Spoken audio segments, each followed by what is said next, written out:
Primero quería agradecer a todos y a todas los que habéis venido por perder un ratito para charlar con nosotros aquí en la platea. Volvemos a un mes previo ya a las Navidades. El mes que viene tenemos una oferta muy interesante, la cual hablaremos después, porque hoy el protagonismo es el libro, después de que Marta Robles pues, nos deleitara, ¿no?, con una charla muy bonita en torno al libro. Hemos pensado que también noviembre bueno, pues tenía un protagonismo especial con un autor de aquí de la casa y sobre todo después de la colaboración que tenemos con Proteo, pues hemos pensado que qué mejor que hacerlo más local y a la vez universal, porque el libro es universal. Y sobre todo queremos agradecer la presencia de todos vosotros, pero también del Ayuntamiento. Aquí tenemos, es que tengo muchos nombres en la cabeza, Susana Valero, que es la concejala de Participación Ciudadana. Pido un fuerte aplauso para ella en nombre del Ayuntamiento y además, no solamente que es buena amiga y muy receptora de todo lo que se cuece culturalmente en la ciudad, sino también, bueno, pues en la platea tenemos la suerte de tenerla cerca y se muestra muy participativa, como no puede ser de otra manera, ¿no?, con la concejalía en cada acción. Además, tiene ahí un pequeño obsequio para dar. Ya sabéis cuáles son los dos invitados de hoy, pero bueno, aquí tenemos... Pues mira, tenemos aquí la torre representativa de Alaurín de la Torre. Muchísimas de parte gracias. De todo el ayuntamiento para Muchísimas ti. gracias, muchísimas gracias. Muchas gracias por tu... Perdón. Así, al revés.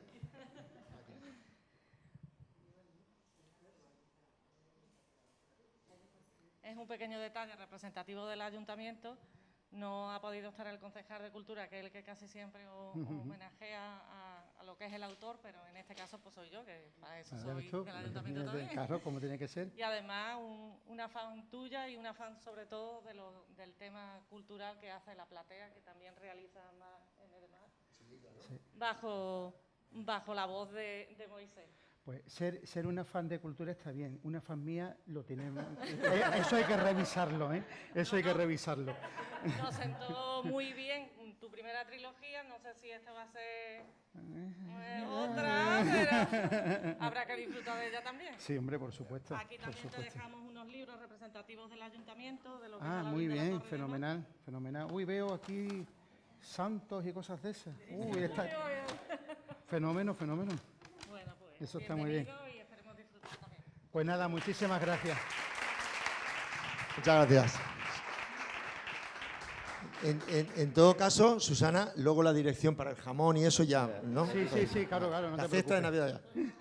Bueno, pues efectivamente es Jesús Díaz Domínguez, el autor, el escritor que vamos a tener hoy con nosotros, y hemos incorporado a la charla, que nos ha parecido primero necesario, y segundo también porque se llevan muy bien. Son como el cruz y raya, como Martes y 13, están juntos de todo el día, vienen de firmar muchos libros, que es Jesús de Otaola, que Jesús de Otaola es el responsable de una de las librerías más emblemáticas, ya no de Málaga, ni de Andalucía, de toda España, que es Proteo Prometeo, y que además ya lo tuvimos la suerte de empezar a colaborar con él cuando vino Marta Robles. Sentaos. Yo es que como estoy más acostumbrado, como vengo en tren, ¿sabes? Pues... bueno, pues la charla que vamos a tener es con Proteo, es con Jesús Díaz, es con todos vosotros, porque también queremos que participéis, os pasaremos el micrófono para que podamos charlar. Por cierto, quiero felicitar, no me voy a olvidar, de Trini, que fue su cumpleaños ayer o antes de ayer, una de las seguidoras de aquí, es la madre de Mar Ortiz. Fuerte aplauso para ella. Un aplauso. Que yo no olvido que cuando estaba aquí Miguel Poveda, que ella no pudo estar porque estaba en el hospital, el aplauso fue tan fuerte que le llegó al hospital. Mira, está con una rosa, ahí, rejuvenecida.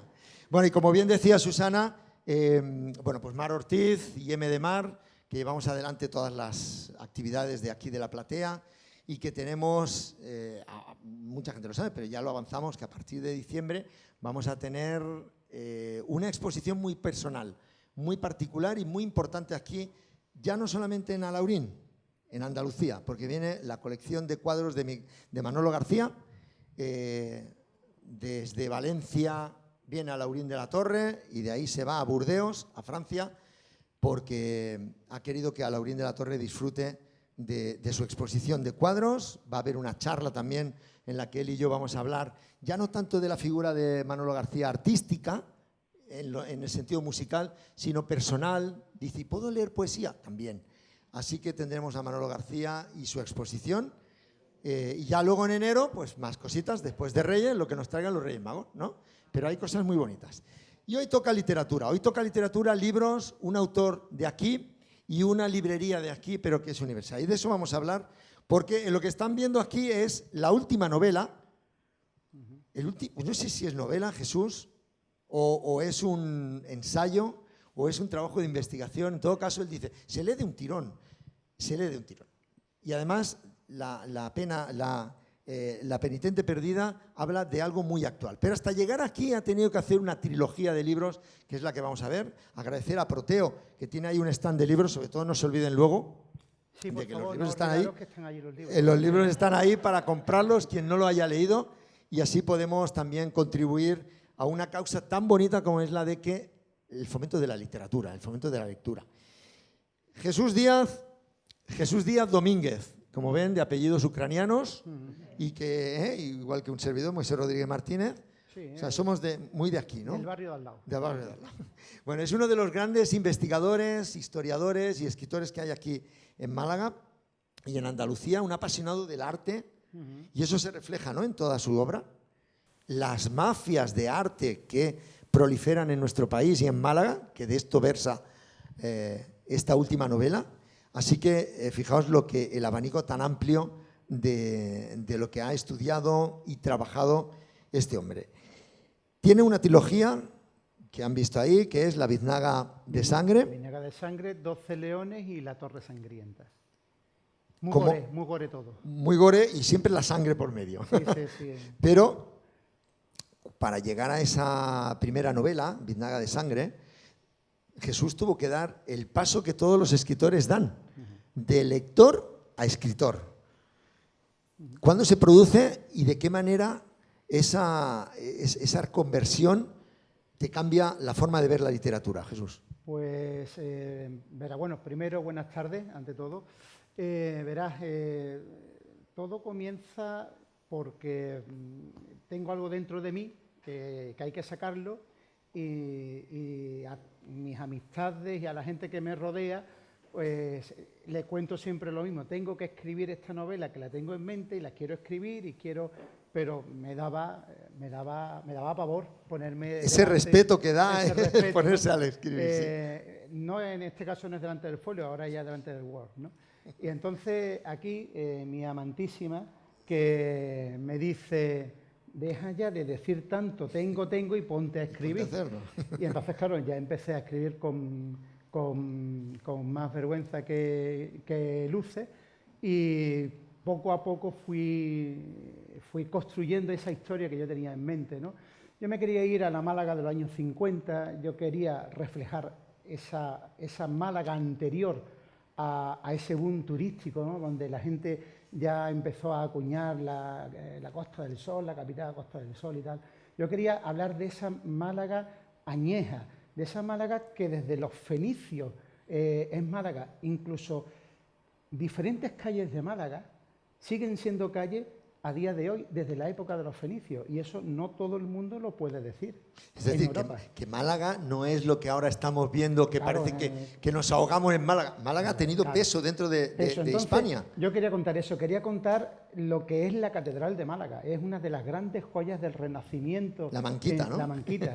Uy, eso no lo digas, que son no. Los culturetas, yo que vivo en Madrid, pues me dicen que se llama La Manquita. Los culturetas de Málaga, no veas tú, le fastidia eso de, uy, La Manquita, por Dios. Bueno, ya está, pues da igual, si es que somos así. O sea, tampoco, lo que sí hay que ponerle el tejado agua, que se nos está cayendo y ni la Curia, ni la Junta de Andalucía y demás hacen nada. Espero que ya, parece ser que sí, ¿no? Pero la Catedral de Málaga es una de las grandes joyas del Renacimiento. Yo quería expresarla en Biznaga de Sangre. Pero claro, digo, si me pongo a escribir un ensayo, voy a aburrir aquí al personal, porque lo van a leer los 4 frikis como yo y ya está, ¿no? Entonces tenía una idea de una novela policíaca, de unos asesinatos, donde la clase burguesa malacitana que sufre después de la depresión de finales del siglo XIX, principios del siglo XX, que se viene abajo. Yo quería meter todo eso en una costelera, ¿no? Y empezó a salir esta novela. También tengo que contar el grandísimo apoyo, y además Jesús lo conoce. Ahí es donde iba. No, pero es que anterior a Jesús. Anterior a Jesús. El grandísimo apoyo del maestro José Carlos Carmona Sarmiento, segundo apellido, que le dije, mira José Carlos, yo te voy a mandar esto y mira tú a ver qué es lo que...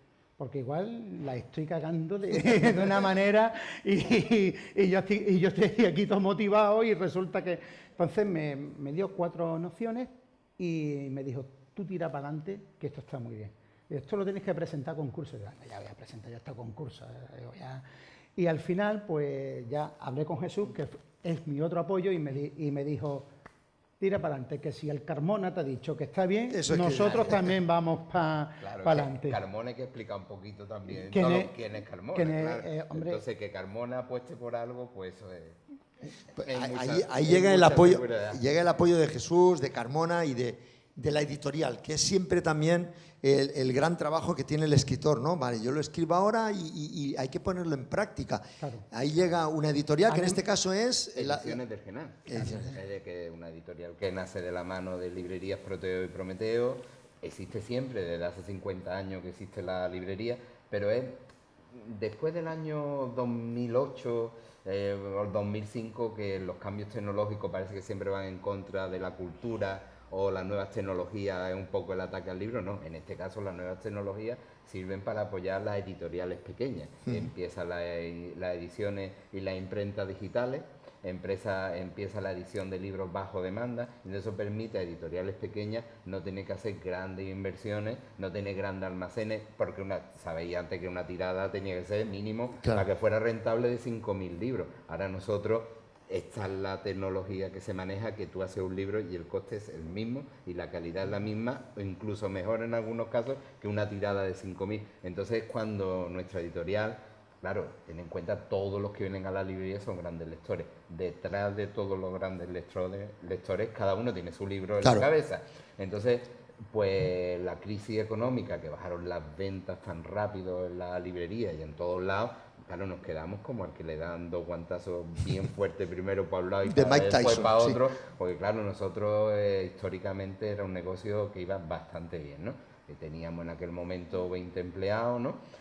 3 librerías grandes abiertas, y bueno, sin darnos cuenta, pues nos metimos de lleno en apoyar los autores malagueños, el tema malagueño. Eso sirvió para que también pudiéramos salir de Málaga, ¿sabes? Simplemente el hecho de esta novela, que Jesús con tanto cariño habla de Málaga. ¿Y por qué tiene que ser solo de Málaga? Claro, no podía haber cogido este mismo tema, que te digo yo, un neoyorquino, y que hubiera sido un bestseller mundial. ¿Qué pasa? Que Málaga no se lo merece. Eso es lo que queremos. Claro, eso es lo que queremos. Es que eso es lo que pasa. Aquí hay un puente aéreo entre Madrid y Barcelona, Barcelona y Madrid, quizás más Barcelona, porque hay mucho movimiento literario alrededor de Barcelona.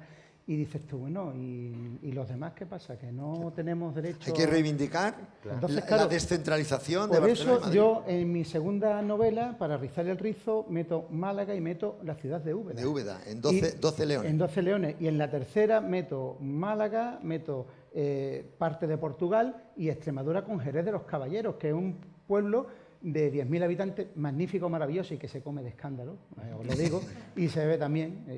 y en esta, toda la costa. En esta la costa. Pero Málaga, también Madrid, con el Museo del Prado. Sí, un poco Madrid, en Valladolid, porque realmente la penitente perdida está en el Museo Nacional de Escultura, que está en Valladolid. Lo que pasa es que tuvimos la suerte de disfrutarla aquí en Málaga 2 veces. Es la segunda vez que viene desde que la talló Pedro de Mena, porque... Bueno, después vamos a hablar de esta novela, porque tiene historia. Porque esta muchacha la talla Pedro de Mena aquí en Málaga, ¿no? Y entonces, pues, volvió a casa, y entonces ahí ya es donde... Bueno, ahí iremos después a la quinta novela ya va a ser El Camino de Santiago, ya va a ser toda España. No, la quinta novela nos vamos a ir a la Málaga de los años 20. Ah, o sea que ya está en mente, ya está el proceso ya está, de Jesús. El primer capítulo está escrito. Bueno. Pero desde que me metí hermano mayor de mi cofradía voy más lento escribiendo.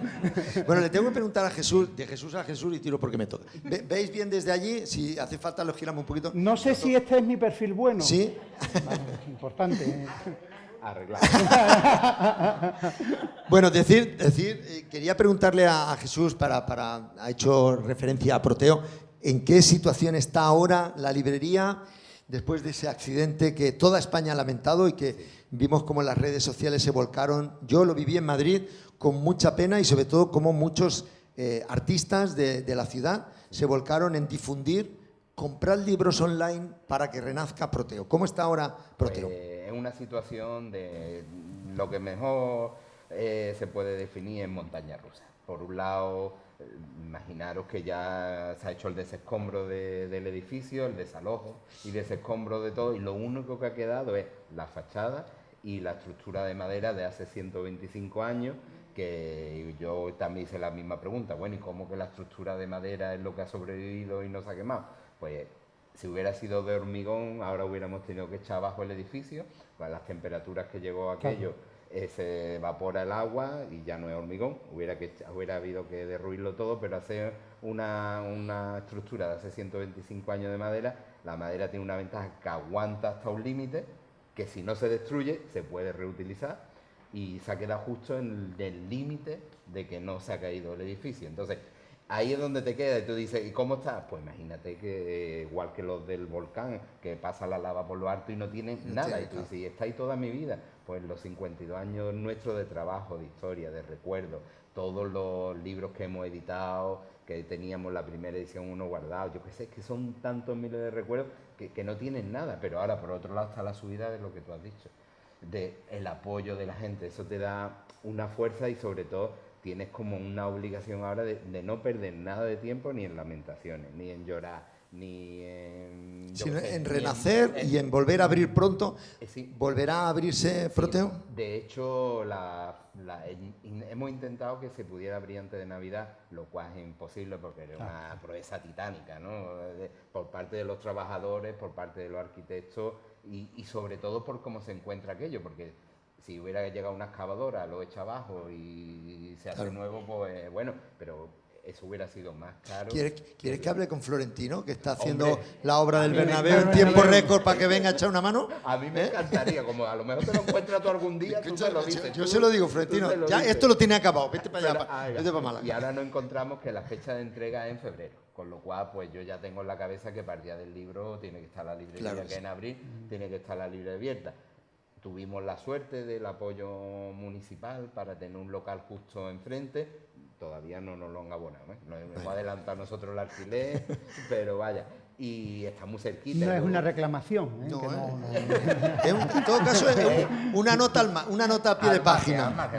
Y luego pues hay un distribuidor que se llama Cal Málaga, que también es el señor que distribuye nuestra editorial en toda España, que al día siguiente me mandó una foto que me emocionó mucho. Una foto que se veía una parte de su almacén, una mesa de despacho, una estantería. Jesús, si queréis ahora mismo os podéis venir aquí a trabajar, que desaloja una esquina de mi almacén. Y entonces pues nada, nos fuimos todos allí, la mitad del personal está en ese almacén mandando libros online, recibiendo la paquetería y haciendo las devoluciones, y la otra mitad estamos enfrente justo de nuestro edificio, en calle Álamo 1, con toda la ilusión del mundo. Claro, estamos acostumbrados a tener un edificio de 4 plantas. Claro. Estamos en un local que esto es más grande, ¿no? Entonces, pues... Bueno, poco a poco, pero eso es lo único que nos obliga es a hacer mejor el librero. Claro, antes lo teníamos todo. Ahora no, ahora tenemos que seleccionar, que ser mejor el librero, que saber mejor qué fondo elegir, qué libros tener. Claro, la pena es qué libros no tener. Esa es la tristeza. Bueno, yo estoy seguro de que para el año que viene Proteo va a estar ahí de nuevo siendo un top, y ya erais muy buenos antes libreros, imaginaos ahora. Gracias. En todo caso, un apoyo de parte nuestra, ya sabes que lo tienes, desde la platea, desde Málaga, desde el ayuntamiento y sobre todo como lectores, ¿no? Claro. Y ese apoyo que viene desde la obra de Jesús Domínguez, de Jesús Díaz. Iba a ir al Domínguez ahora. Porque mañana es domingo, hijo de domingo. Uy, la novela. No, que no se nos caiga la penitente. La penitente, aquí. Bastante Bueno, tiene ya la criatura. Antes de ir a la última novela, hacemos un recorrido por la historia literaria de Jesús. Y antes has dicho un apellido, Sarmiento. Juan Sarmiento es el policía, el investigador, el detective que en la imaginación de Jesús se crea. ¿Cómo es ese investigador, y si quisiste beber de las fuentes de la novela negra. Bueno, agradecer también a los medios de comunicación que han venido, sobre todo la televisión de Alaurín, que siempre está también en todos los actos, también nuestro amigo el fotógrafo. Yo creo que es el fotógrafo. ¿Tú cuándo vas a exponer en Foto España? Porque con todas las fotografías buenas que tiene, un abrazo muy fuerte y sobre todo gracias por estar siempre con nosotros. Volvemos a la novela. Juan Sarmiento, ¿cómo nace? ¿Quién es? Juan Sarmiento es una mezcla del nombre de mi abuelo, por parte materno, y del segundo apellido de mi padre, ¿no? Entonces, ahí he querido hacer un pequeño homenaje, ¿no?, un poco a la familia. Después, como personaje, Juan Sarmiento tiene un 50% de Jesús Díaz y un 50% de la imaginación de Jesús Díaz, ¿no? Con lo cual, imaginaros lo que puede salir ahí. Y tiene una gran mujer detrás, ¿no? María Báez. Sí, porque yo creo que detrás de cada persona, sea hombre o sea mujer, tiene que haber una gran persona, siempre. Entonces, Juan Sarmiento encuentra su apoyo y su baluarte en una chica que conoce, que tiene las capacidades y las cualidades perfectas para ser todo, pero que en la Málaga de los años 50 pues era muy complicado y difícil que pudiera ser. Pero no obstante estaba ahí en el sitio idóneo para conocerlo. Era como un destino que en las otras dos novelas, ¿verdad, Amparo? se va viendo, ¿no? No puedo desvelar nada. No, sobre todo no se desvela que el asesino es el mayor... Digo, el mayordomo, no siempre el mayordomo. Siempre. El asesino siempre el mayordomo. Hay que leer, hay que comprar y leer las novelas, porque realmente enganchan. Pero después Juan es un hombre honesto. Y es un hombre también, como ha dicho antes Jesús, ¿no? Ese efecto de montaña rusa. Es un hombre que joven, preparado en la policía de los años 50, que no era lo mismo que la preparación que se tiene ahora en todo, a nivel científico, a nivel criminalista y tal, ¿no? Y es un hombre que está muy preparado para lo que había y él lo sabe. Y aparte de eso, es un tío, dentro de lo que cabe, humilde. Digo dentro de lo que cabe humilde porque en la primera novela, y tú lo sabes, se habla sobre la humildad.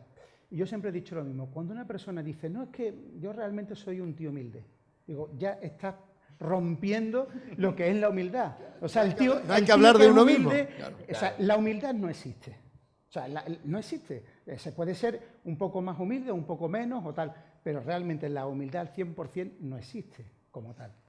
¿Por qué no? Porque ninguno somos tan humildes en nuestra vida como para ser los últimos, ¿no? O para ser los mínimos, como los frailes mínimos, ¿no? Que estaban en Málaga. Eso no existe, pero sí era un tío honesto. Y es una persona que le pasa algo y que se tiene que redimir de él mismo para empezar a avanzar. Pero por mucho que pueda tener una persona al lado, tú eres el que tienes que ir dando esos pasos por mucho que tengas a esa persona al lado. Si no eres tú contigo mismo, nadie va a venir a tirar de ti. Y yo creo que eso nos pasa a todos realmente en la vida. Hay cosas que estás tan bien y de golpe y porrazo te viene una vicisitud y eres tú el que te tienes que levantar de esa vicisitud. Pues todo eso es Juan Sarmiento. Y en una primera novela, que no pensabas que habría una trilogía, me imagino, sino pongo en marcha una novela y ya los propios personajes, tú mismo comentabas en una entrevista, te van comiendo, te van proponiendo tramas, te van diciendo cosas. En la primera novela, sobre todo, para un escritor novel en ese momento, ¿qué es lo que prima? ¿La definición de los personajes y darle una característica o la trama? Porque la trama es muy atractiva, pero dices, tengo que presentar en sociedad los protagonistas. Es que yo creo que van una cogida de la mano de la otra. No puedes tú tener una buena trama y no saber definir bien a unos personajes. Dicho esto, no sé si defino bien los personajes. Esta gente dice que sí, pero vamos. Yo te digo que sí. Y mira que la trama es atractiva. La búsqueda de un manuscrito y dices, Indiana Jones, no. Pero tienen que ir de la mano. Tienen que ir de la mano porque si tú construyes una trama que está bien, pero dejas a los personajes un poco insulsos. Tú te tienes que meter en la psicología, en lo que piensa, incluso en las propias mezquindades. Es que uno no es tan bueno ni uno es tan malo. El malo tiene cosas buenas, según el grado de maldad que tenga, pero es que el bueno no es tan bueno. El bueno también tiene cosas que son mezquinas, ¿entiendes? Y entonces, por ejemplo, en esta última, el protagonista, que es Gonzalo Villalobos, es un gran periodista, muy buen periodista, pero es un tío mezquino también. En esta ya no tenemos al policía, ya tenemos un periodista. Juan ya lo mata, cierra, lo mata. Cierra, Literariamente. Cierra el círculo. Además, la trilogía, resulta que la última novela, que es La Torre Sangrienta, es el principio de todo. Pero no puede cierra el círculo. Ahí está. La última es la que cierra el círculo. De hecho, quien la haya leído las tres, el último capítulo le va a recordar, el inicio del último capítulo le va a recordar justo el principio de todo. Y entonces tiene que volver a leer la primera y así uno se pasa la vida eso leyendo a Jesús. Eso es una espiral, es lo bonito, una espiral, ¿no? Y esa era un poco la idea, ¿no? O sea, tendríamos una librería con tus 3 libros. Pero en bucle. Tiene lo último de Jesús, depende cuándo lo haya leído, el primero o el último. Bueno, y esta última novela, que es que tiene muchas ganas, y yo también de hablar. Si son los 4 son hijos míos. Y los quiere a todo igual. Los quiero Bueno, esta última novela tiene una particularidad. Hemos dicho ya la primera, que es que no hay un policía, sino es un periodista, gracias por el homenaje que nos hacen a los periodistas. Y una trama muy actual. Ya vuelves a una Málaga actual y a un robo. Sí. O una desaparición. Es un robo, ¿no? Sí, es. ¿Qué pasa ahí en la novela? No se desvela nada. Os pongo en el contexto. Málaga, 2019, antes de la pandemia, porque me negué a escribir cosas de pandemia. Bien hecho. También os lo digo. Y en el 2019, en la exposición que hubo monotemática de Pedro de Mena en el Museo Diocesano de Málaga, para mí está una de las obras cumbres de Pedro de Mena, que es La Magdalena Penitente.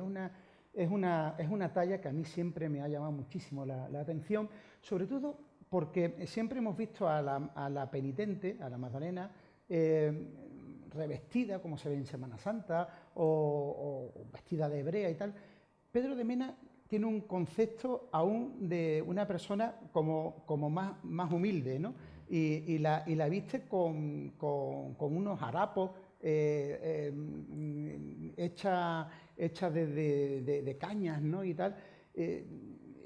Llama muchísimo la atención la expresividad de su rostro, cómo coge ese crucifijo en esa redención tan equivocada, porque si queréis podemos hablar de la Magdalena, que de verdad nunca fue prostituta la criatura. La criatura lo único que sí tuvo en la vida es que era viuda de una persona rica y que sufragó los 3 años de Cristo predicando por todos lados. Eso fue lo único, y que estuvo allí al lado de él hasta última hora.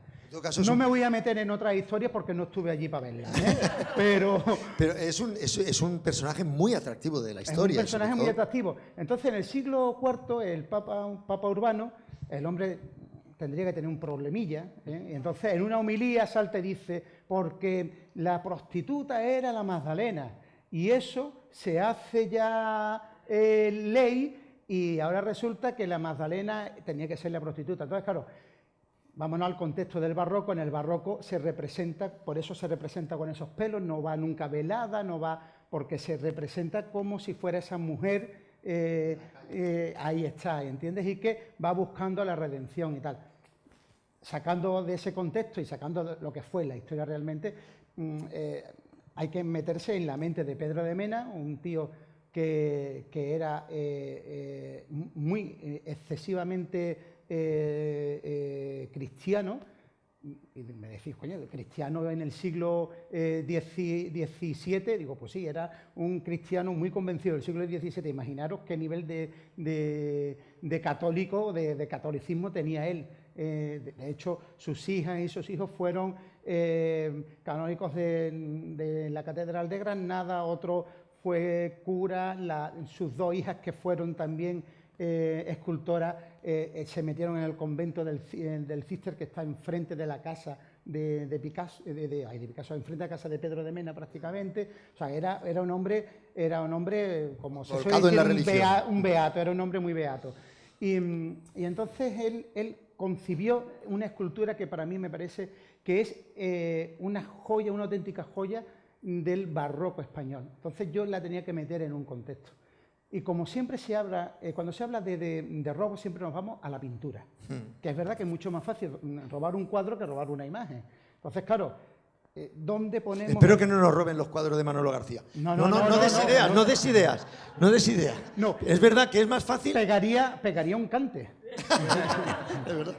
No, pero es cierto que puede parecer, o tal vez porque sea las noticias que ha habido cuando estaba investigando un poquito tu obra, tiré atrás y unos mafiosos robaron un Van Gogh, dos Van Goghs, para traficar con arte, que es ahí a lo que queríamos ir a llegar. Ahí está. El tráfico de arte, el tráfico negro de arte, es mucho más extendido de lo que nos pensábamos. Es el tercer tipo de tráfico delito que hay en el mundo. El primero es la droga, el segundo es el armamentístico y el tercero es de obras de arte.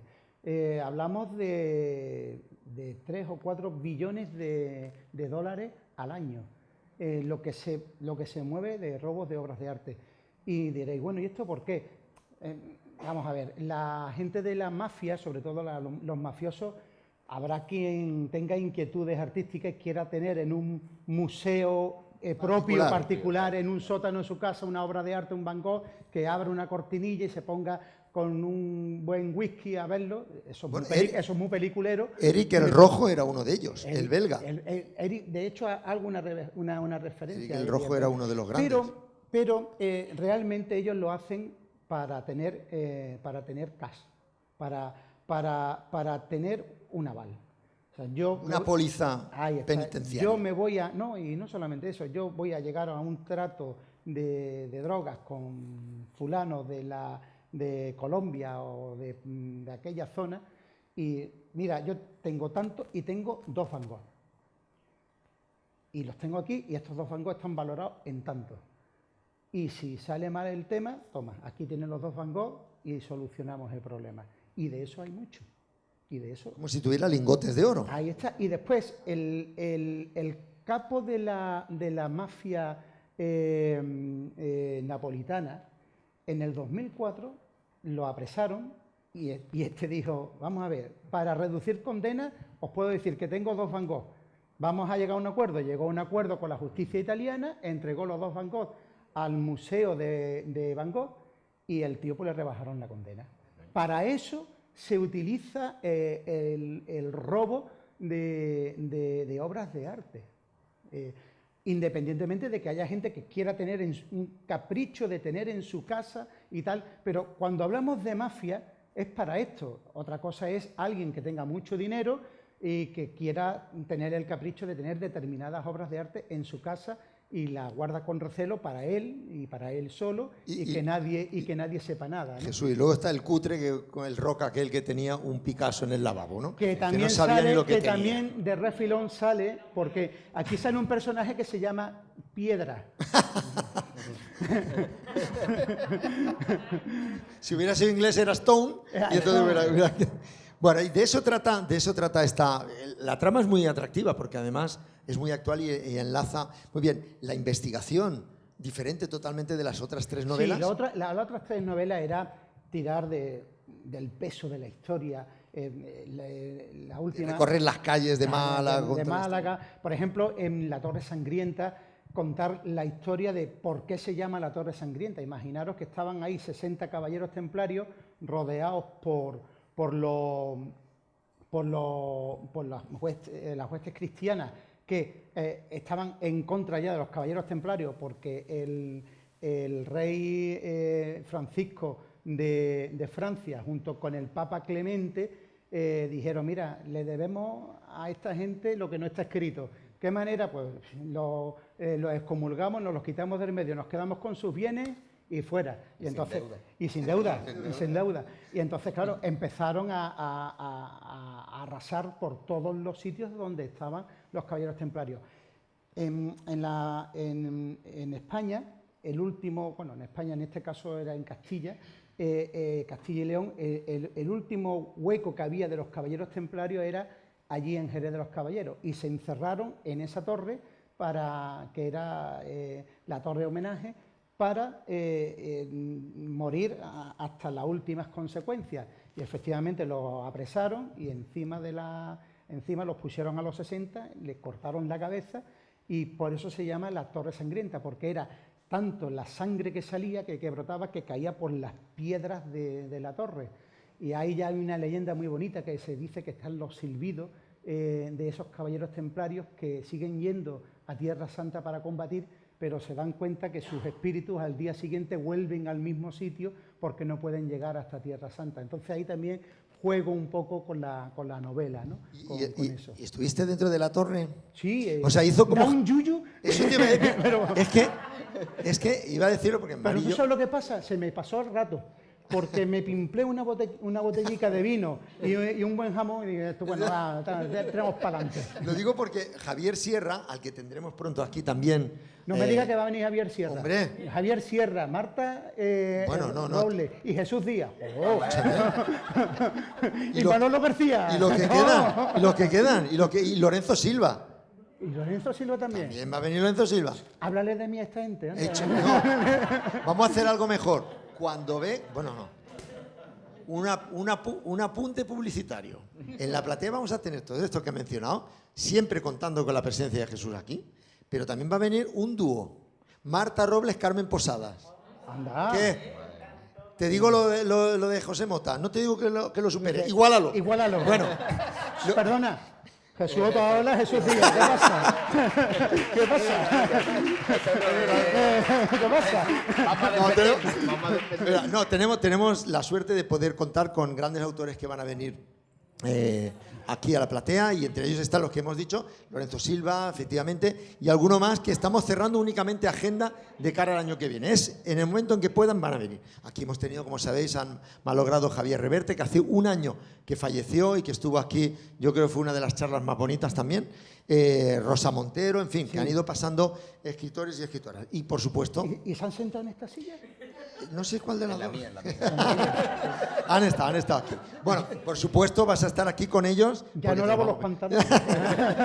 Bueno, pues Javier Sierra se metió dentro de la pirámide para investigar lo que Napoleón sintió cuando quiso y derrotó a los ingleses. Entonces, por eso cuando has dicho, y daba yuyu, pasó un miedo que dice...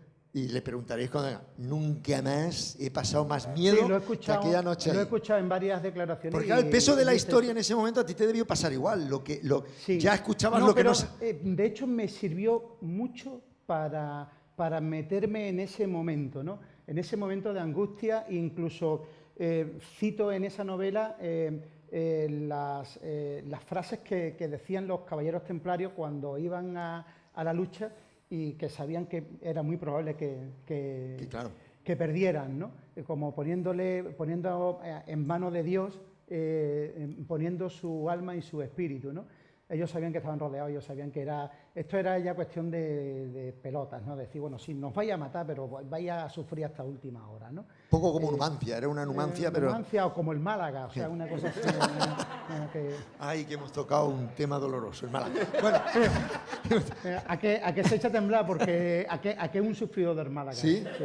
Aquí hay unos cuantos, que yo he visto fotos de ellos en el Málaga, partidos que cuando ganaba el Málaga. Ya no habéis vuelto ahí, ¿no? Antonio y Juan.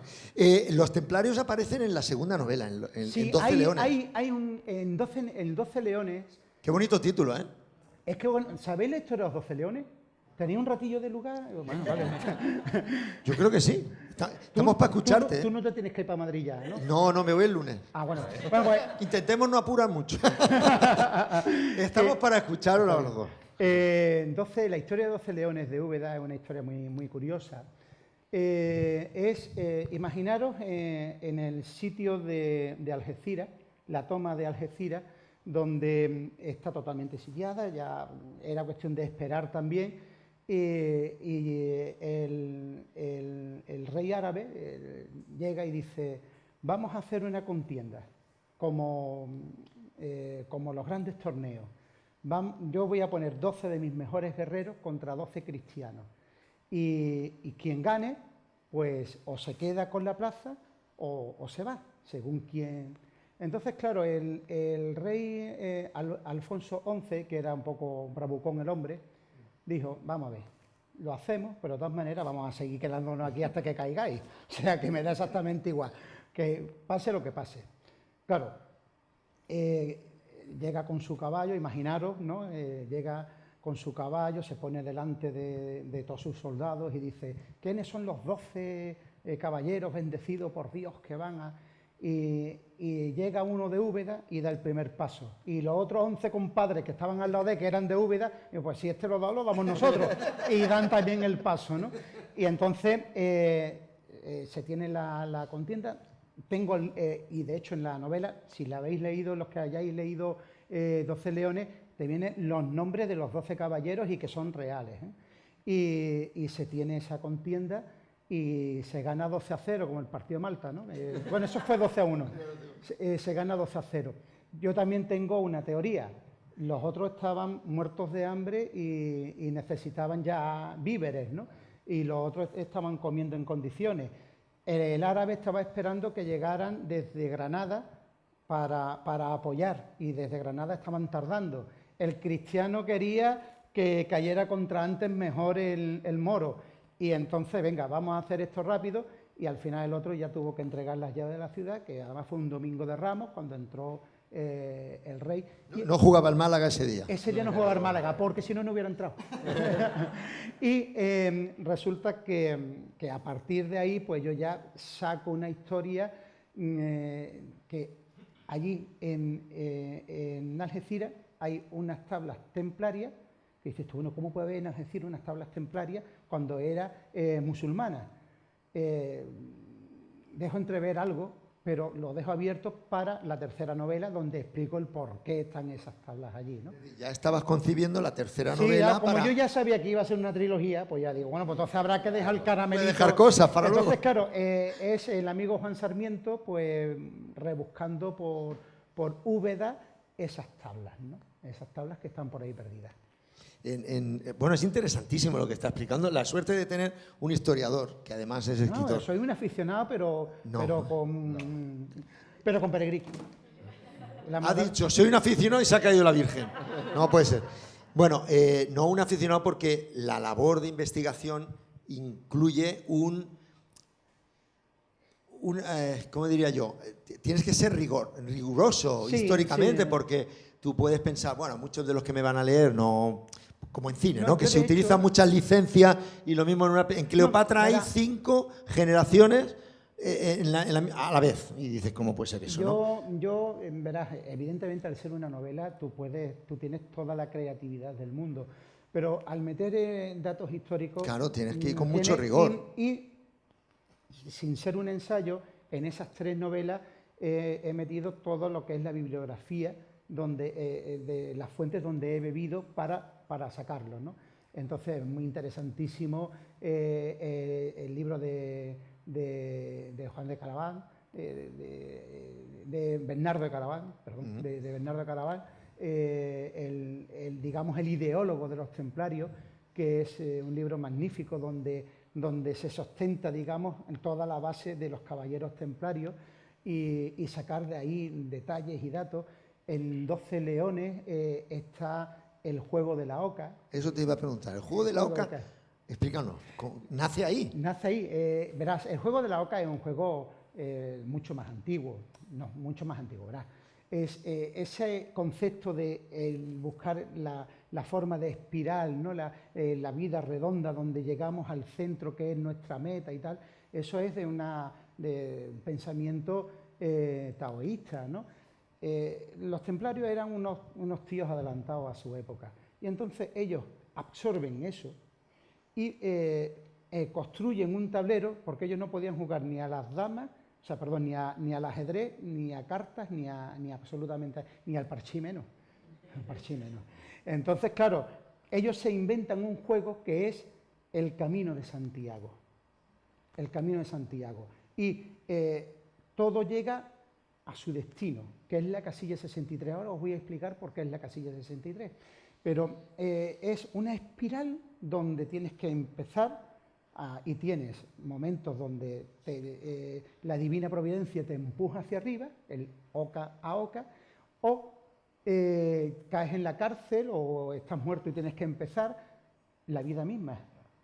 Cuando se quema la librería hay que empezar de nuevo y empezamos otra vez con el juego. La vida misma, si os dais cuenta, fijaros qué filosofía, y estamos hablando de unos señores que estaban en la Edad Media, que su mayor pecado fue meterse a banquero, porque si no se llegan a meter a banquero hubieran continuado. Su problema es que se meten a banquero y media Europa cristiana le debía pasta y se los cargaron, ¿no? Entonces ellos, si os dais cuenta, el juego de la oca, si no, miradlo, empieza por la primera casilla y cuenta hasta 5. Y después 4 casillas más y tienes otra oca. Y después 5 casillas y después 4 casillas. Es 5 más 4, 9. 5 más 4, 9. 5 más 4, 9. Hasta que llega a la última casilla, que es la 63. 6 más 3, 9. ¿Sabéis cuántos fueron los caballeros templarios que estuvieron en el templo del rey Salomón durante 9 años? 9. Ahí está ese nexo que tienen, y la oca simboliza abundancia, simboliza prosperidad, simboliza fe, y en muchos templos de los caballeros templarios, la mayoría de los templos de Francia, en Italia, del centro norte de España, está el símbolo de la pata de la oca, marcada en los templos que son templarios, en esos templos románicos, ¿no? Está el símbolo de hecho, hay incluso hasta crucificados que no están crucificados con la forma de la cruz, sino que están crucificados como si fueran una pata de oca, ¿no? Entonces todo eso es la simbología templaria. Ojo, esa es la simbología templaria real. Todo lo demás que sale en las series estas de Dimax y demás, no os lo creáis, todo eso es mentira. Eso, no llegan a un grado de esoterismo, ni llegan a un... Todo eso es mentira, todo eso es mentira. Pero sí, ellos tenían una simbología y esa es la real. Y simplemente eran gente que eran estudiosos y que incluso tenían conexión con la sabiduría de otras civilizaciones, como por ejemplo la musulmana. Ellos tenían contactos con los musulmanes sabios, no con los musulmanes guerreros. Es más, tenían más afinidad con esos musulmanes sabios que con el Papa que de Roma se va a Aviñón porque se le ponen en sus santos pantalones a Francisco I de Portugal, que se fuera a Aviñón, ¿no? Al final, si os dais cuenta, y era lo que yo he querido también reflejar, sobre todo en esas dos novelas, ¿no? Que la cultura, el arte, la sabiduría, no entiende ni de credo, ni de civilizaciones, ni de colores políticos, ni de épocas. Ni de épocas. Está por encima. Y si todos leyéramos más, y si todos estuviéramos más preparados, posiblemente tendríamos menos basofia alrededor nuestra, que nos lleva a la ira y que nos lleva al lado oscuro de la fuerza. Es que ya mi vena es Star Wars, entonces ya... ¡Ay, qué grande! Bueno, ahora te decimos que va a venir George Lucas a la platea. ¿Qué te parece? No, pero vamos... No, ¿Podría venir? ¿Sí? A ver si coges algún libro mío. Y lo llamé el otro día y es que tenía dentista, no podía Tenía venir. dentista, Y a ver si juega el Málaga y aprovecho y voy Ya para... aprovecha. No, pero bromas aparte, sí que vamos a tener la posibilidad, Emar, de traer una persona que se ha leído y ha investigado la trilogía del Señor de los Anillos y ha estado con Tolkien. Interesante. José Manuel Losada, un auténtico crack de la mitología. Tolkien, un hombre católico y que lo expresa en sus novelas. aunque lo siento por Es la simbología, ¿no? Todo lo que le explica. simbología, el la anillo. lucha del bien contra el mal, la unión de todas las civilizaciones contra un mal en común, en fin, es un grandísimo aprendizaje sobre la misma vida, y ahí demuestra y se le nota esa preparación católica que tenía en el Reino Unido. ¿Qué es lo que pasa? Que en la película que hicieron sobre Tolkien intentaron tapar que el hombre era católico. Y bueno, ¿y qué tiene que ver? Si el hombre le gusta un santo más que esto, pues ya está, ¿qué le vamos a hacer? Bueno, pues tendremos oportunidad de hablar. Por supuesto, están invitados todos a venir a hablar, bueno, a escuchar a un erudito de la trilogía del Señor de los Anillos, que además la ha investigado como tesis doctoral, que ha estado con el Albacea de Tolkien, que ha estado en Inglaterra. Ya hablaremos en su momento y estáis invitadísimos, por supuesto, Sí, pues, todos los me aficionados gustaría- para desgranar. Me gustaría venir porque Y es además, bastante José interesante. Manuel Losada, uno de los grandes catedráticos de la mitología mundial. Bueno, volviendo a nuestro propio autor, que es el que nos interesa, y además estamos viendo, escuchándole, que ha tenido que disfrutar mucho investigando, porque claro, mezclaba, por ejemplo, en Los 12 Leones hay personajes reales y ficticios. Ficticio. Cuando a la hora de escribir los combinas, ¿a quién le...? ¿Cómo se hace eso para que tenga la misma credibilidad en el momento en que tienes Claro. por ejemplo, yo tengo aquí anotado el imaginero malagueño Paco Palma Burgos, el Claro. pintor Pedro Albín, tallistas, Claro. y a la vez personajes ficticios? Pues Casan mira, bien. pues simplemente es llevártelo al contexto de la novela. Dices tú, bueno, Paco Palmas Burgos es un escultor que era, bueno, sabéis que era malagueño, se fue para Úbeda cabreado, y de Úbeda se fue cabreado a Italia, ¿no? Pero bueno, esas cosas de los artistas. Pero Paco Palma en aquella época estuvo primero en Madrid, que fue un grandísimo aprendiz de Mariano Benlliure, fue su alumno más ventajado, y después recayó, estuvo primero en Andújar y de Andújar pasó a Úbeda. Entonces él tiene el grueso de sus obras allí. Entonces, claro, como me voy a la Málaga, en este caso del año 57, Paco Palma estaba en todo su apogeo allí trabajando. Digo, bueno, pues yo tengo que aprovechar la figura de Paco Palma para que en cierto modo, hacer un guiño a esa obra artística que se podía ver allí en Úbeda. Claro, es que el problema que tengo es que el arte me gusta mucho, igual que la historia, entonces siempre intento meter algo de arte, ¿no? Y entonces, claro, es llevártelo en el contexto. Digo, Paco, yo sé que tú no eres así, pero yo te voy a modelar así para la novela, ¿no? Y Eso es la criatura Claro, que claro, crea, ¿no? claro, claro. Le da ciencia. Es una maravilla escucharlo, ¿eh? Claro, Está Jesús muy callado ahí y Claro. dice, qué bien que he hecho en apostar por este autor. Qué bien que he hecho, ¿verdad que sí? Claro, y ¿sabes lo que estaba pensando? Digo, hay que ver con la facilidad que este hombre nos está contando esto, y él no se da cuenta que tú sentarte delante de un ordenador y ordenar todo eso y hacerlo bien y que lo leamos, eso es muy difícil. Eso es muy para- difícil. Eso hay que muy- tener tiempo, nada más. No. Hay gente que tiene tiempo y no es capaz ni de poner la Un primera caos, letra. un caos. Y claro, y tú, para ti de forma natural, sale todo esto que es imposible. Bueno, claro, hay un escritor y normalmente en la sala pues 20 personas. Sí, claro. Claro, entonces... Y la metodología de cada escritor, ¿no? Porque siempre la pregunta que nos viene a los... Bueno, ¿tiene alguien algo que preguntar? Me imagino. Yo estáis muy sois callados, tímidos, ¿no? pero hasta un punto, ¿eh? Que luego os he visto en la piscina y os desatáis, ¿eh? Y luego aquí os cuesta preguntar.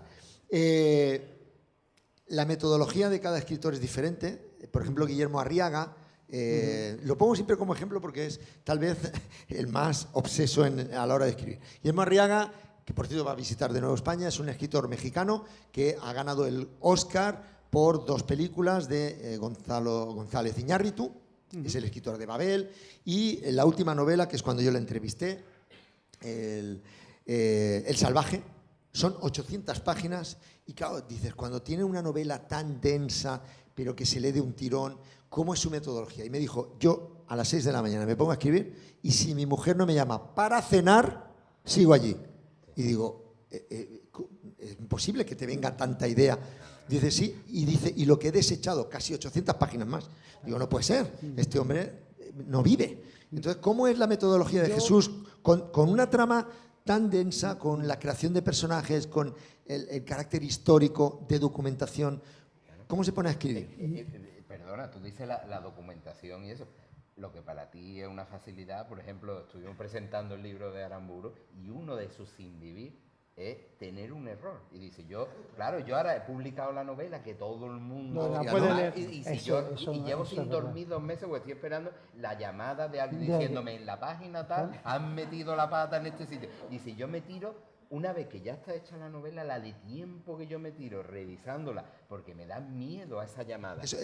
Luego, ahí está la labor del editor, de la editora o el editor de confianza. También nos lo contaba Dolores Redondo. Y yo, por ejemplo, que tenía mucho trato con Manuel Vázquez Montalbán, Sí. Yo he visto las correcciones que... Eso ha pasado mucho tiempo, el pobre Manolo ya no está con nosotros, con lo cual lo puedo decir.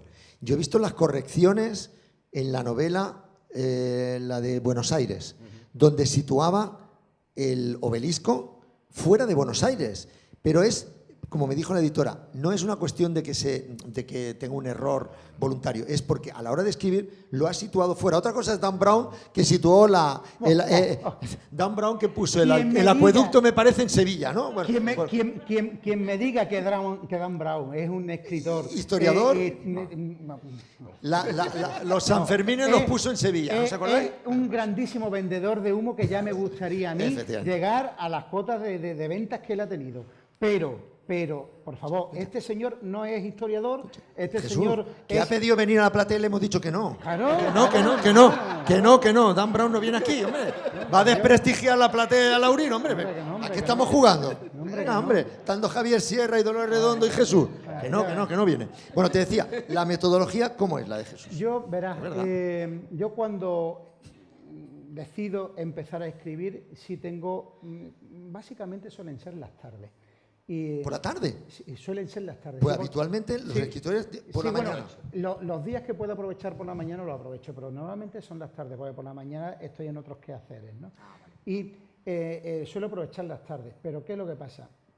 Si tú quieres escribir un libro y quieres terminarlo, te tienes que poner el casco de minero. Esto es como el que entra a la fábrica y tiene que picar y tiene que seguir, porque es que si no lo vas a acabar nunca.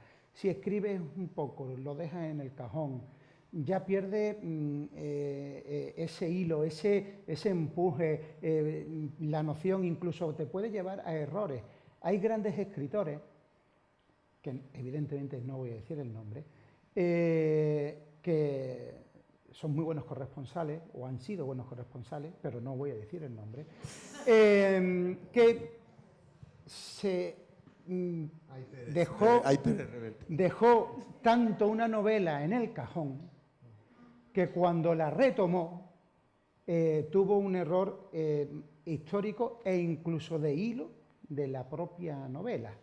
Y eso es lo que no se puede... O sea, si tienes que volver a retomar algo que lo has dejado en un cajón, por lo que sea, empieza a leerte desde el principio todo lo que has escrito y después continúas. Pero... de verdad, si os voy a poner a escribir algo en alguna ocasión, es tener una metodología y sentarte y decir, venga, empiezo, y al día siguiente también. Y si durante el jueves y el viernes has hecho la pierda, pues el sábado y el domingo tienes que ponerte a escribir. Porque si no, no lo terminas. Jesús, ¿todos tenemos un escritor dentro? Porque todos tenemos la necesidad de contar historias. Eso te iba a decir, todos tenemos la necesidad de contar algo. Lo que pasa es que no todos tenemos la habilidad de poder. O la habilidad o el don de poder hacer. Pero yo creo que si lees y si eres es la primera condición para poder escribir. Es que vamos a ver. Leer. Ahora voy a hacer una pequeña crítica. Las pirámides son, la base está abajo y arriba está la punta. Cuando la pirámide está inversa, se cae para un lado o para otro, ¿no? Si tú quieres ser escritor y no lees, esa pirámide se cae. Está claro. Entonces tú tienes que leer. Otra cosa es que hayas leído antes mucho y después hayas leído menos, pero que tú tengas ese hábito de lectura, que tú tengas esa facilidad de relacionarte, cómo es una narrativa, cómo cómo se tiene que expresar, como después cada uno tiene su manera de contar las cosas. Y Lo su bonito que es puntito. de leer es precisamente, Claro, aparte de que te puedas eso, ¿no? documentar. Pero tú no puedes empezar esa pirámide. ¿Y tú sabes lo que pasa hoy en día? Que tenemos más escritores que lectores. Lectores. Y eso es una realidad. Y no todo el mundo se le debería publicar. Eso es Mi cierto. opinión, y a lo mejor estoy equivocado, tú me lo puedes decir. No, yo tengo mi opinión. Es verdad, es verdad, es verdad. Todo el mundo tiene derecho a expresar sus Por ilusiones, supuesto. sus cosas. Ahora, ¿a qué llamamos libros? ¿A qué llamamos novelas? ¿A qué llamamos poesía? Eso son ya preguntas distintas. Totalmente. Como derecho. Que, No, por supuesto. como derecho, Si yo ahí claro, no, yo no, claro. otra cosa es publicar. Claro, y también tiene derecho a Sí, publicar. claro. Claro, Sí, pero que no sé, pero entonces no es un escritor, es alguien que Efectivamente. publica. Efectivamente. Como Es la gran diferencia. Y- Es alguien que tiene su ilusión y yo qué sé, que nosotros también lo hemos hecho en nuestra editorial, de alguien que te llega un día y dice, mira, me voy a jubilar y voy a hacer una comida con mi familia y tengo estos poemas escritos para mi hijo, para mis nietos. Claro. Pero ¿Me eso- podía pe- hacer un libro pero que yo eso, lo regale Jesús, ese Jesús, día? pero es escucha, otra escucha. cosa. Pero ahora mi trabajo de editor, tú imagínate, es que ese hombre sea ese día la persona más feliz del Claro. mundo. Claro, ¿Entiendes? por Claro, y le supuesto. hemos editado un libro. Por Pero es un supuesto. libro para que esté en el circuito, para que esté en las librerías. Oye, pues Sí, sí, no sinceramente, todo el mundo no, puede Pero decir no, pero no es porque... Pero que no, yo sé lo que Jesús me dice. no, de pero sobra, no, vaya. no es cuestión que sea cuestión de criba y tal. Es que primero hay que leer, hay que Leer es entender, hay que leer los grandes, porque si lees los mediocres no vas a Efectivamente. seguir siendo mediocre. Por eso los Tienes que clásicos leer- son clásicos Claro, y hay que recurrir siempre a ellos. Vamos a ir con la primera pregunta. Qué bien, que por fin rompe el hielo a alguien.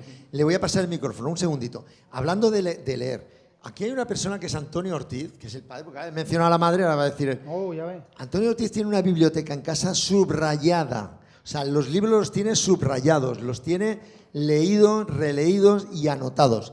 Trabajados. Eso se Trabajados. llaman libros trabajados. Trabajados. Y se nota, pasado de las páginas y sobre todo de todo, porque tiene obras clásicas, tiene griegos, tiene de todo. O sea, la verdad es que sí, está la biblioteca de Laurín y la casa de Antonio. Lo que pasa es que allí no se pueden coger los libros, sí, porque si no ya desaparecen. Pero es importante lo de la lectura y leer. Yo se lo digo también a mis alumnos en la universidad, como periodistas, pero ya como personas. Leed, sacad vuestras conclusiones, las opiniones. Nosotros cuando no había internet, yo se lo digo, yo para hacer un trabajo, una investigación, tenía de la guerra, de la Revolución Francesa, tenía que leerme 4 libros, recurrir a Artola, recurrir a todos los grandes, y a partir de ahí es cuando sacas conclusiones, además de documentarte. Ya no te digo para escribir, fundamental, pero sobre todo para tener conocimiento. Nos decía Dolores Redondo en la charla que tuvo con nosotros, los protagonistas me reclaman, me llaman, ¿no? Es como tengo apartado a un protagonista y hay un momento en que me está diciendo, ¿yo cuándo aparezco de nuevo en escena? Es que además pasa una cosa. Yo escuché a un escritor, antes de ponerme yo a escribir, que llega el hombre en una charla como esta y dice, no, porque yo el personaje lo iba a llevar por este sitio y al final termina por el otro. Y digo, el tío cómo se vende. Y no, al final es verdad. Al final es verdad. Al final es verdad. Tú empiezas a desarrollar los personajes. Yo siempre intento saber cuál es el final. Yo digo, este es el final, inicio aquí y la trama tiene que ir llegando hasta el final. Es mi método para escribir mis novelas. Pero sí es verdad que hay diferentes personajes, nunca el protagonista, pero sí hay, o la protagonista, siempre hay diferentes personajes que van furulando, que van cerca del protagonista, que se rozan, que entran, salen o van en paralelo, como el caso de María Baeza con Juan Sarmiento. Pero dices tú, oye, o este tío o esta tía puede dar mucho más de sí. Claro. Y yo en un principio me lo iba a quitar en el primer cuarto de novela. Pues, hoy va a ser un personaje secundario pues y le luego... voy a dar juego. Oye, es que tal y como lo he definido, creo que da mucho más partido. Y es verdad que al final el personaje es el que te lleva. O sea, con lo cual no es pedantería ni es de querer venderse. Es cierto. Y cuando decides finalizar el recorrido de un personaje, como por ejemplo Juan Sarmiento, ¿no? Acaba la trilogía y dices, le voy a dar un descanso. ¿Qué pasa? ¿No te da una pena? Porque luego viene Gustavo, que es el claro, Gustavo Villalobos. No, que no es primo de Celia. No es primo, ¿no? Es primo de mi madre, que es Villalobos de segundo apellido. Bueno, pues viene otro personaje que te tienes que inventar, que ya no es detective, que es periodista. ¿Y qué hacemos con Juan Sarmiento, que está diciendo? Pues he sido tu criatura os confieso que cuando estuve en el último capítulo de La Torre Sangrienta, me emocioné. Claro. Me emocioné que incluso cuando yo estaba leyendo, y aquí está Doña presente, estaba leyendo en voz alta, porque es que incluso me puse hasta nervioso. Tuve que empezar a corregir cosas que, digo, ¿esto cómo lo he podido? Porque estaba por un lado impaciente, pero por otro lado no quería terminarlo. Y cuando yo ya termino de escribirlo y empiezo a leerlo la primera vez para ir matizando cosas, me emociono porque es un personaje que convive conmigo durante 3 años y medio, o mejor dicho 4 años, porque Vinagre de Sangre, aunque sale en el 18, sí tardé un poco más en escribirla al ser la primera, pero era un personaje que era ir en el coche para hacer cualquier gestión, hacer cualquier cosa, o para ir a ver a este hombre y está pensando, es que hay Sarmiento que vaya allí y ahora las tablas y ahora no sé qué y ahora que no sé cuánto, pero claro, este hombre tiene una bregadura en la mano, pero os digo la bregadura porque sale en la primera hoja de Vinagre de Sangre, con lo cual no estoy destapando, y este hombre no se puede descender por un agujero así tan libremente, esto le tengo yo que darle un giro de... Entonces, claro, es vivir con ellos. Y estar rozándote con ellos, es parte de tu familia, parte de tu ser. Sobre todo cuando en tu primera novela lo creas, ese personaje, Claro, es una criatura ideal. Efectivamente, que verás, con Gonzalo pues también le coges cariño y tal, pero Gonzalo es lo que es un personaje para esta novela puente, para lo siguiente que viene. Y no estará Gustavo Villalobos en la siguiente novela, o sea, has acabado el recorrido ahí. No. Lo has utilizado ahí. Esta es una novela, y además esta novela yo quería que fuese un thriller, una cosa rápida, una cosa que esté leyendo y digo, y este hombre que ve todo lo que le está pasando, entre que esto, entre los otros, lo de para arriba, que todo el santo día corriendo, el pendrive, el que da el pendrive aparece por otro lado, que no sé qué. Entonces, claro, no puedo deciros mucho. Pero es una cosa, digamos, aunque esté muy usada y muy manía, trepidante, ¿no? El hombre, entonces, es un thriller. El otro tiene más un pozo histórico. El otro tiene más de hecho, en las otras novelas, los que la habéis leído, tiene unas reflexiones al inicio de cada capítulo, y esas reflexiones son también, ahí es donde realmente yo vacío mi alma, ¿no? Y las preguntas que yo me hago, ahí también... En la primera novela la hago mucho más extensa, esas reflexiones, las demás las hago más cortas porque también entendía que no me podía alargar mucho, porque son esa entrada que hago para unirla con el capítulo. Entonces no quería tampoco alargarla. En la primera sí, porque me brotaba todo eso y a lo mejor me vacié tanto en la primera que ya dije en las otras dos, bueno, voy a ir, pero lo voy a ir dosificando, esos pensamientos. Juan Sarmiento ha sido tanto para mí que yo espero que mi próximo personaje, que es Santiago Segalerba, también un apellido ilustre de Málaga, ¿no? Pueda tener ese pozo que tiene Juan Sarmiento, ¿no? Que yo creo que sí, porque os puedo decir que en el primer capítulo, que es el único que he escrito hasta ahora, el primer capítulo ya me ha enganchado Santiago, ya digo, este es de los míos.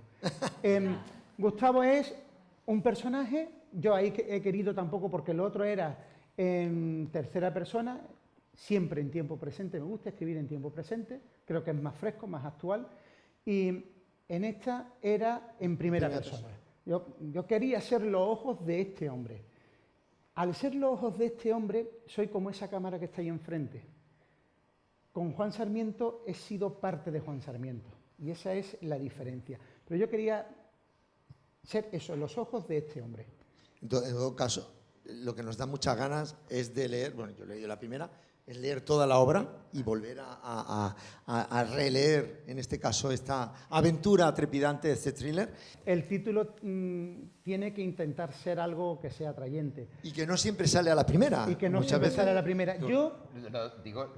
Perdón, pero tú no te puedes ni imaginar la de novelas que no vienen con el título que ha puesto el escritor, con toda su ilusión, no es tu caso, y la de vueltas que hay que darle y la de... Sí. Yo creo que tardamos más en ponerle el título que en escribirla, porque claro, es una discusión muy importante. Imagínate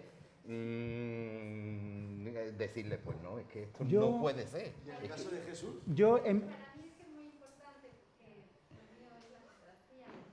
Sí.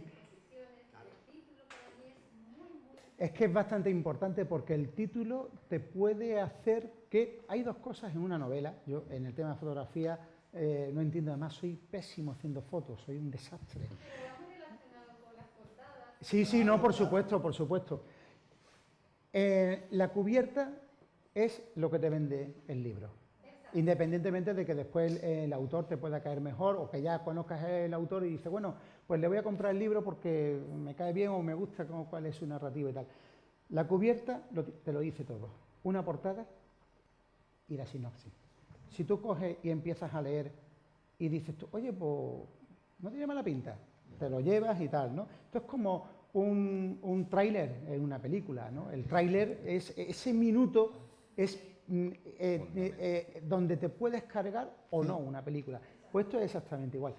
Y el nombre, el título, le pasa. Y la edición, el tipo de letra, el tipo de letra, bueno, eso, el tipo de que esté cosido, el lomo. Yo puedo todo. decir abiertamente, no porque esté Jesús aquí, que Ediciones del Genal son de los mejores a la hora de editar un libro. Un aplauso a las y Ediciones los del tenemos Genal, en Málaga. que es cierto, y solo hay que ver. Y los tenemos en Málaga. Es importante. La calidad, y eso lo digo, y vamos a hablar ahora de nuestra amiga Carmen Lario, que es la que me ha hecho las portadas de los 4 libros. Claro, ahí claro, imaginar una editorial, yo ni mucho menos soy la editorial es una persona que trabaja en la librería, que se llama ahora Natalia, que está la pobre loca. Imagínate todos los autores preguntándole si su libro se está vendiendo, si no se está vendiendo, los nuevos que están llegando, quererlo como nosotros lo queremos hacer. Nosotros no podemos luchar con los grandes, tiene que ser todo muy personalizado, todo muy pequeñito. Y luego están correctores de estilo, correctores ortográficos, y hay los maquetadores, están los diseñadores, están los ilustradores. Y es un equipo, al final es un equipo muy grande. Y que tienes que estar en contacto con ese equipo, ¿no? Porque Carmen, que es mi ilustradora y mi maquetadora de cabecera, Carmen, ella lo primero que hace es, bueno, primero me voy a leer tu libro, que se lo bebió en 3 o 4 días. Y entonces dice, y con eso ella es una artista y como artista tiene que sacar, dice, tengo esta portada, os voy a contar un detalle. Vinagre de sangre, no sé si, mira, o ahí, las 3 tienen la misma tipografía, incluso los mismos colores. Cuando ella me dice por teléfono, rojo sobre Burdeos, digo, pues yo no lo veo. Yo veía una cosa negra y, claro, cuando llego y veo en el pantallón esa portada con esa biznaga, digo, madre de amor hermoso, digo, eso es lo que yo quiero. Pero es que eso me lo hace ver ella, ¿no? Pero para eso es la artista en eso. Entonces cada uno tiene lo suyo. Yo los títulos se los pongo yo antes de empezar a escribir. Nunca... O sea, yo Biznaga de sangre tenía muy claro. Incluso hubo gente que me decía, ¿cómo le vas a poner Biznaga porque lo estás reduciendo a Málaga? Digo, ¿y qué? ¿Y qué? ¿Y qué? Gracias a que se ve la biznaga, la gente ha ido a comprar el libro. Después parece ser que le ha gustado. Pero vamos, que eso es ya lo difícil. Pero gracias a la biznaga la gente ha ido a comprar el libro. Y Biznaga de sangre, yo lo tenía muy claro que era ese nombre. 12 leones obvio. 12 leones son los 12 caballeros que salen, que como lucharon como leones, salen en el escudo de la ciudad de Úbeda. Y la torre sangrienta, que es la fortaleza más... Eso lo tenía claro. En La penitente perdida, el título podía haber sido otro. Pero yo quería jugar con el nombre de La Magdalena penitente. Otra vez, se cae esta mujer. Os está diciendo que se cae cada vez que la menciona. Sí. Iker Jiménez. Bienvenido a la nave del misterio. Bienvenido a la nave La Magdalena penitente, yo quería, o sea, la penitente perdida, yo quería jugar con ese título, porque al final, realmente, ¿quién es el que está perdido? Ahí lo dejo. Ah, bueno, ya nos está dando pistas. Ya nos está obligando a los deberes de leerse la novela este fin de semana. ¿Hay alguna pregunta? Es muy bonita la demás. No, lo decía Ignacio Echeverría, uno de los grandes críticos de literatura, que es tan importante. Siempre se habla del contenido y el envoltorio, y la edición, y cómo está cosido. No es lo mismo un libro que puede ser manejable porque es de bolsillo, pero donde esté la buena tipografía, que tenga el color adecuado, que tenga los márgenes. Por ejemplo, para mí ha sido una lucha el llegar a los márgenes que yo creo convenientes para leer el libro, y he tenido que luchar con los diseñadores, con los maquetadores, y no, que este es el margen que queremos, aunque vosotros tengáis... el tono cálido que da la hoja. Claro. Eso, cuando tú abres un libro en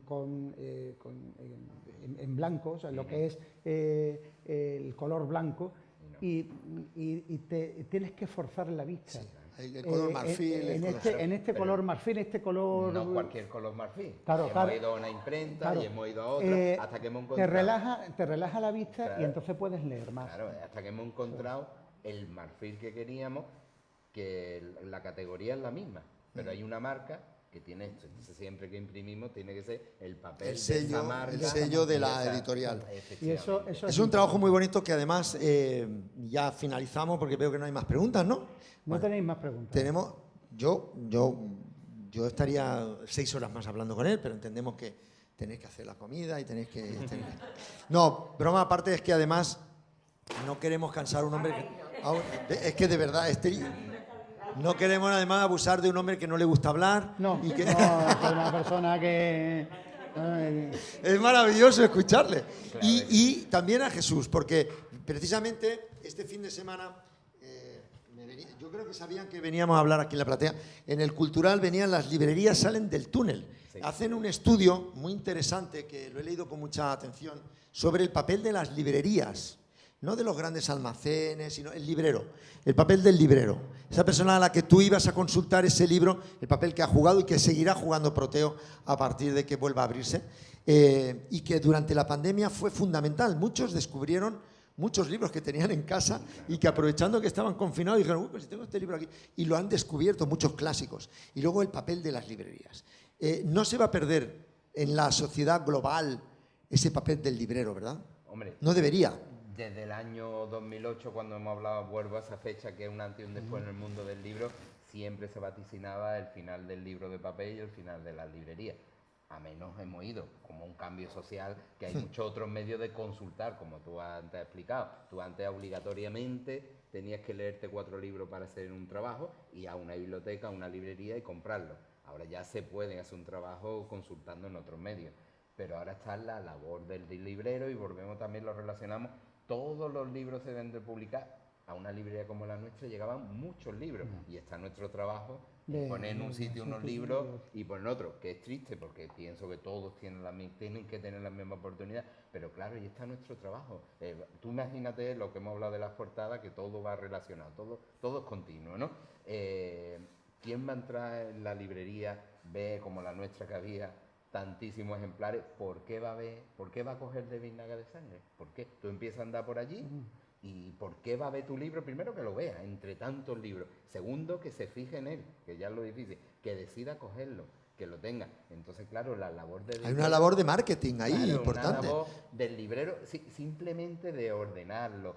No nos vamos a llamar marketing, porque marketing va como, digo, en mi opinión, un poquito más arriba, ¿no? Sí, pero la estrategia, y la estrategia de poner en la entrada, no os pasa que vais a la estación o en el aeropuerto y solo entrar en esa parte donde vende el libro y dice, pues tengo que comprar uno, voy a leerlo, ya. Sí. Esa labor también existe. Claro, también existe. Y durante la pandemia, imagínate, cuando mañana sábado hay que cerrar la librería, porque hay que cerrarlo todo. Y bueno, ¿y qué hacemos? ¿Qué no hacemos? Esa incertidumbre que la hemos tenido todos, ¿no? Pero yo la pregunta me la han hecho a mí, cuento mi historia, ¿no? No es única, es la de todo el mundo.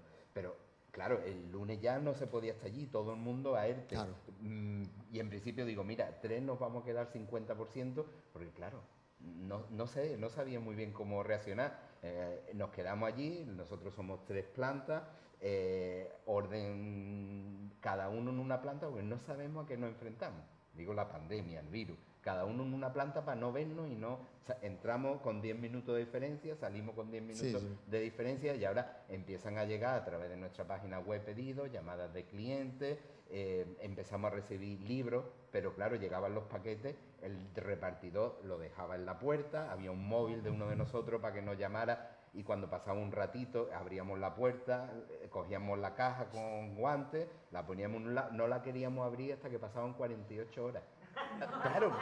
Claro, es que fijaros, ahora, Claro. es que, Ahora lo vemos con otra... ahora lo vemos con sentido del humor, pero que en el momento los tres allí asustados y ahora ya, como tú dices, empezamos a hacer la propaganda, el marketing, en este ya sí, te ayudamos a salir de tu casa sin que te muevas de ella. Claro, el libro siempre nos ha llevado a viajar. Hemos conocido la luna y hemos ido a la luna con Julio Verne antes de poner allí los pies. Hemos bajado al fondo del océano con 20.000 leguas de viaje submarino antes de que llegaran los submarinos. Hemos volado antes de que existieran los aviones. Entonces, no hay nada. Y conocemos Úbeda y el juego de la Oca y los templarios con 12 leones. Tú dices, ¿qué ha hecho el libro? El libro no ha hecho nada, ha hecho ser lo que era. Lo que pasa es que necesitábamos un poco de echar el freno, pasa que era ha sido muy duro, echar el freno, de tranquilidad para saber lo que nos estábamos perdiendo, lo que habíamos dejado a un lado.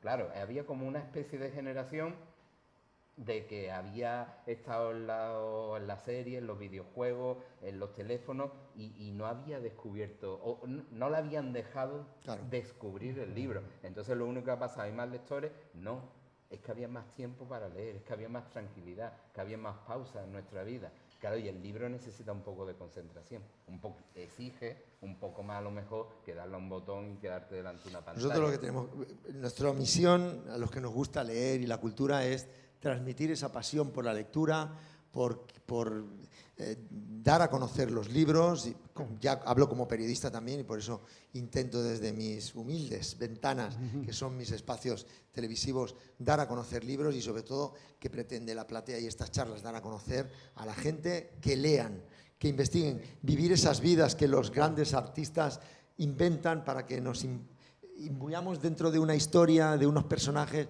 y que cuando acaba el libro dice, ya está, yo quiero seguir más y esperar la siguiente. Y eso es lo que nos va a pasar a leer esta y la nueva novela que no nos has dicho si tienes título aún. No. ¿Sí, más o menos? Sí, se va a llamar Segalerba y después abajo El baile del carnaval.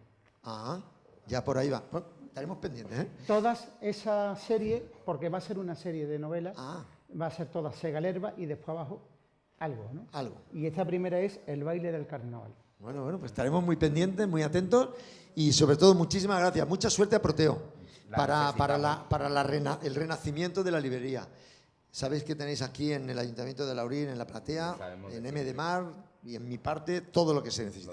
A Jesús, vamos, con todos los artistas que te hemos dicho que van a venir, te queremos en primera fila y hacerte partícipe, obviamente, de las charlas que vamos a tener con cada uno de ellos. Hombre, sí. Pues son charlas que habéis estado todos. Además que me gustará venir y aprender también de ellos, porque siempre hay que aprender, eso está claro. Siempre hay que aprender. Y sobre todo porque cuando nosotros lo que queremos tomarnos la iniciativa, la primicia es que cuando cualquiera de las 3 o 4 novelas sea pasada a cine, yo quiero hacerle la entrevista. Hombre, claro, por supuesto. Yo quiero hacerte la entrevista, ¿eh? Yo me voy a Canal 24 y me siento al lado tuya. Bueno, dicho, como habla más que yo, a mí me echan de... Pero sobre todo que tenga mucha suerte también con toda la trilogía.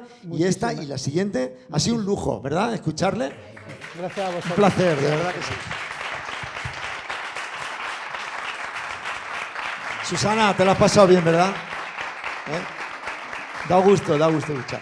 Qué suerte tenemos en Málaga. Yo soy madrigueño.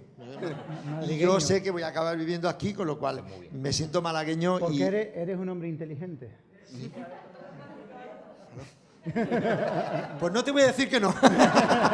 Hombre, ya después de dejármelo ahí el balón. No, pero la verdad es que me gusta mucho leer, me gusta mucho la literatura, y cuando surgió la posibilidad, gracias a Reme también, Sí. que nos ayudó ahí a esa idea tan buena, me disfruté mucho investigando, leyendo, y sobre todo el placer de tener a un gran escritor, un gran historiador, un gran malagueño, y que con esta pasión y con esta vivencia, pues yo aprendo mucho con vosotros. Y hoy he aprendido muchísimo, y yo creo que a todos nos quedan las ganas de ir allí a comprar el libro, el que no lo tiene, y leer. Yo me voy a comprar este ahora porque me lo voy en el AVE, me lo voy a fundir, vamos. Claro, el de seguro, vuelta, seguro, es que me lo voy a fundir. seguro. Y lo vamos a hacer película, lo vamos a hacer Sí, hombre, claro, película. Tranquilo, yo hablo con 4 allí. Tú allí. ¿Qué director? Tú estás ahí en Torre España, ¿no? Yo estoy en Torre España. Tú tienes una visión muy global de Todo, Madrid. me subo arriba y veo todo. Claro, claro, No, y claro. además, como estoy en la academia, yo le puedo decir, ¿qué director te gustaría que pudiera...